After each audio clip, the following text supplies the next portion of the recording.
این نمایشگاه در واقع جلوگر و نشان دهنده هنر و صنعت و علم و دانش جوانان هرات، سرمایه‌داران هرات، علمای هرات و دانشمندان هرات می باشه.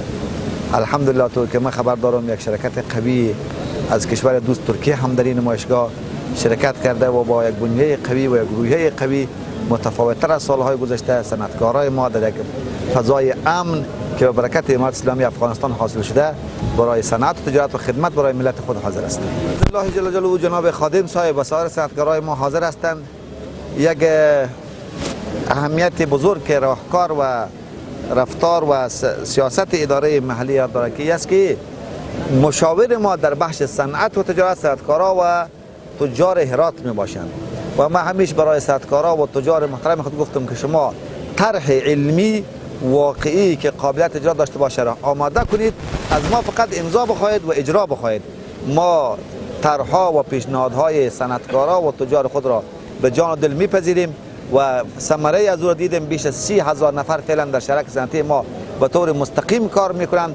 شاید حدود 100,000 نفر به طور غیر مستقیم در این کار مشغول باشند و ما میخواهیم که صنعت ما رو به خودکفایی برود، قوی تر شده برود. اداره محلی در کنار صنعتکار است.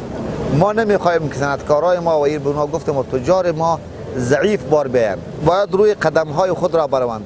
درست است در سالهای اول هنوز ذهن سازی نشده، فرهنگ سازی نشده و ما از رسانه‌ها میخواهیم که اینجا وظیفه دینی و ملی خود را ایجاد کنند در راه فرهنگ سازی و تبلیغات تولیدات داخلی. هدف این نمایشگاه می است که رفته رفته این فرهنگ در اذهان و قلوب ملت ما جا بگیره که تولیدات داخلی میتونه که کفایت خانه ما، کارخانه ما و دکان ما و غیره ما را انجام بده. خدمت شما گفتم ما آنچه را انجام میدیم که در کنار مشاورین اقتصادی که در ولایت هستند مشوره های بخش سکتور خصوصی سنجیده میشه، مشوره هایشان عملی میشه که بزرگترین این هدف ما در کوتاه مدت همی است که مرزها از ورود اموال قماش و مشابه و غیر معیاری و بدون استاندارد بند کنیم و صرفا اموال معیاری از طریق گمرکات داخل کشور بشه.